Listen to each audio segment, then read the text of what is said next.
In today's video, I'm going to teach you how to link Outlook to n8n. If you find this useful, consider subscribing and liking the video. Let's dive right in. The first step in linking your Outlook account to n8n involves preparing your accounts. Before anything else, make sure that you log into your Microsoft Outlook account in another browser tab. This is important because it enables Microsoft to recognize you quickly during the connection phase. So go ahead and open a new tab, log into Outlook, and then return to n8n. Now that you're all set up with your Outlook account, let's move to the next step, which is adding the Outlook node to your n8n workflow. From your n8n dashboard, you'll want to click on the Create Workflow button. This is where all the magic happens.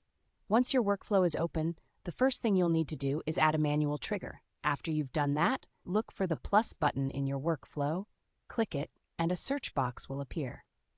Type Outlook into the search bar and select the Microsoft Outlook node that comes up.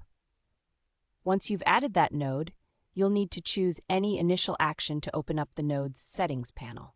This part is crucial because it's where you'll set up the connection.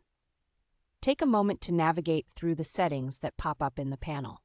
Now, let's initiate the credential link. Inside this configuration panel, you'll see a field that says Credential to Connect with. Click on the drop-down menu and select the option that says Create New Credential. This will prepare you to authorize the connection. Next up is arguably the most crucial step, authorizing the connection. Right in the same configuration panel, look for the Connect My Account button.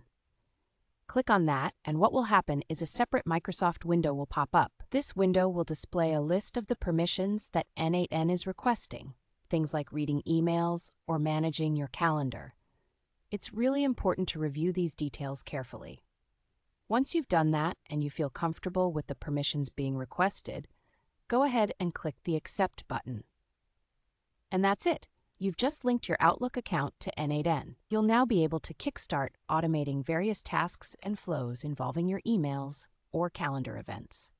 If you encounter any issues along the way or have questions about additional features, feel free to drop a comment below, and I'll do my best to help you out. Before we wrap up, don't forget to save your workflow so you don't lose any of your progress. And if you enjoyed this tutorial or found it helpful in any way, please think about subscribing and giving a thumbs up to the video. Your support really makes a difference and encourages me to create more content like this.